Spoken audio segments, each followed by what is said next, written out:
Petite réflexion sur l'astrologie. Tu sais, il t'oblige à naître dans un hôpital. Du coup, tu nais dans une adresse géographique bien précise. Il y a une multitude de positions possibles. Et quand tu réduis ces positions possibles de naissance à des lieux dits, eh bien une dégradation de 1 pour 1000 de possibilités d'incarner les esprits. Comment expliquer les choses bien? À l'endroit précis où tu nais, et il y a des rayons cosmiques qui te touchent, à ta première inspiration, qui t'insuffle au premier esprit, tout ça.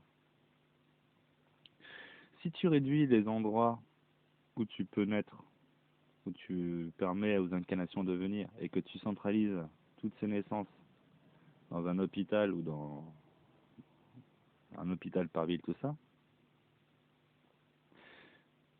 tu réduis la possibilité du nombre, enfin, tu réduis la possibilité de, comment dire, comment expliquer les choses?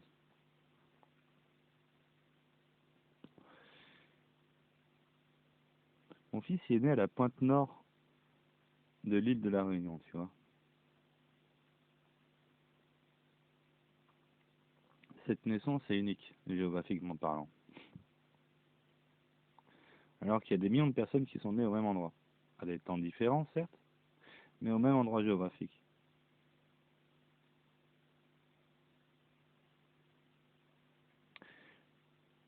S'il était né à l'hôpital, il y aurait des circonstances. L'heure d'arrivée n'aurait pas été la même. Elle aurait pu être provoquée, ou retardée, ou manipulée. Manipulée.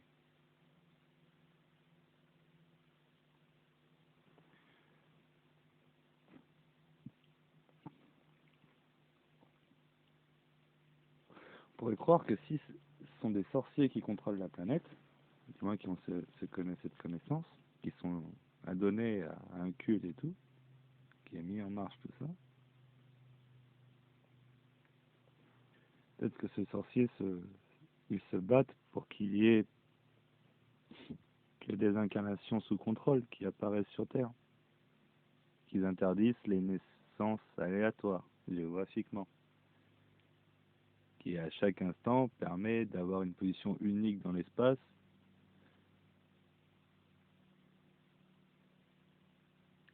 Ah, c'est taré ce que je dis, hein. En plus, apparemment, il y a José qui a entendu un mec faire des rituels à l'hôpital. Enfin bref. Réduire le nombre d'emplacements géographiques où tu nais, c'est réduire les potentiels possibles d'incarnation. C'est tout ce que j'avais à dire en fait.